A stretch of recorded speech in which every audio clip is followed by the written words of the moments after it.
Rose était terriblement excitée.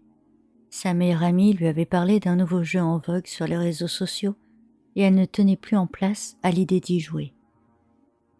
Rose avait toujours été comme ça, impatiente, fougueuse, impulsive et surtout très décalée par rapport aux normes de la société. Depuis son enfance, elle n'avait jamais eu la chance de se faire des amis et c'est uniquement entrée en fac qu'elle rencontra Alba. Cette jeune fille était en tout point différente de Rose, mais ces deux-là se complétaient parfaitement. Là où Alba prônait la patience, Rose râlait que ça n'allait jamais assez vite. Quand Alba pesait le pour et le contre, Rose fonçait tête baissée. Et il en allait de même avec leur passe-temps. Alba aimait la romance, elle était fleur bleue et pourtant très rationnelle. Rose, elle, aimait par-dessus tout ce qui touchait à l'horreur et au paranormal. Tiens, regarde, j'ai pensé à toi quand j'ai vu cette trend. Rose se pencha sur le téléphone de son amie et regarda la vidéo. Un homme semblait communiquer avec un être surnaturel, à travers une simple porte, grâce à un morceau de papier. Elle scrolla et regarda 3 autres vidéos. C'est quoi exactement? C'est fake, non? Non, c'est un jeu à la mode. Genre, tu passes une feuille sous une porte et tu reçois une réponse d'un esprit qui se cache dans ta maison. Par exemple, tu peux demander si tu vas réussir tes examens, si ton mec est vraiment fidèle, si tu vas pouvoir partir en voyage, etc. Bon, les questions sont basiques pour la plupart, mais je sais pas, ça me fout la trouille. Rose déposa le téléphone et planta son regard dans celui de sa meilleure amie. À mon avis, c'est des conneries, mais là, de suite, j'ai vraiment envie d'essayer. On le fait? Alba recula sur sa chaise. Tu sais, moi, c'est pas mon truc. Ça me met mal à l'aise. Fais-le si tu veux, mais quand tu seras rentré chez toi. J'ai pas envie que ça attire un truc dans mon appart. Rose soupira. Une fois de plus, Alba se dégonflait. L'heure de rentrer chez elle était enfin arrivée, et Rose, à peine franchi la porte, courut dans son bureau à la recherche de 2 crayons de bois et d'une feuille blanche. Les règles étaient simples. Déposer un crayon derrière une porte, refermer la porte, se mettre devant cette dernière et écrire « Bonjour » sur une feuille de papier. Faire glisser la feuille sous la porte puis attendre une réponse. Si rien ne se passe au bout de quelques minutes, frappez 3 fois sur la porte pour que le fantôme sente enfin votre présence.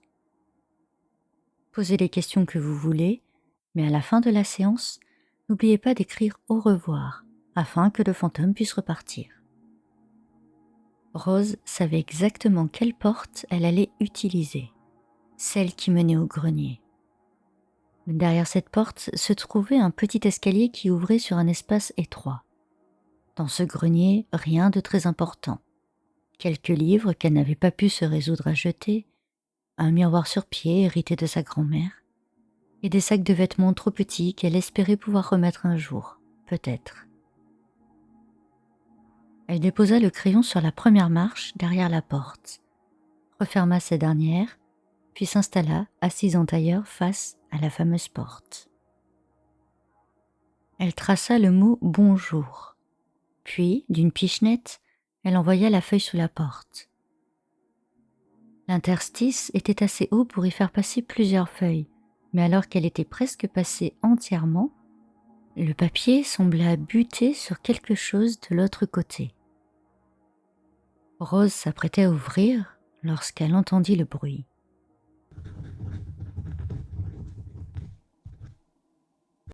Une mine de crayon frottant le papier, pas de doute. Le jeu était réel et il venait de commencer. La feuille fut repoussée de son côté. « Bonjour, Rose. » Elle tressaillit. La chose de l'autre côté connaissait son nom. Elle resta le regard bloqué dans le vide, se demandant quel genre de questions elle pourrait poser à l'entité. « Comment savez-vous mon nom ?»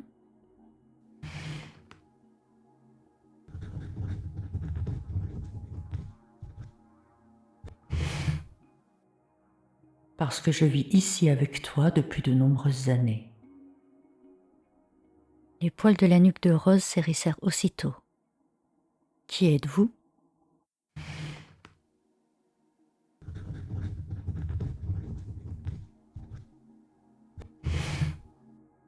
Je suis celle qui est prête à tout pour ton bien-être.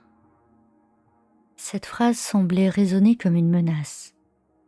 Rose resta sur ses gardes et tenta une nouvelle question, espérant que ceux qui lui répondaient sachent la vérité sur sa condition actuelle. « Comment êtes-vous décédé »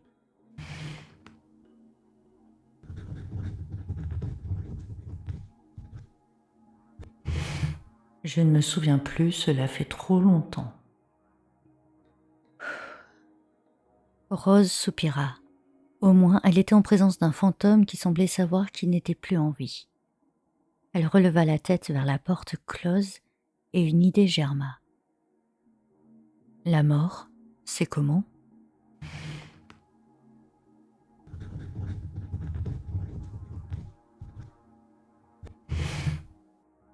C'est long, froid et obscur.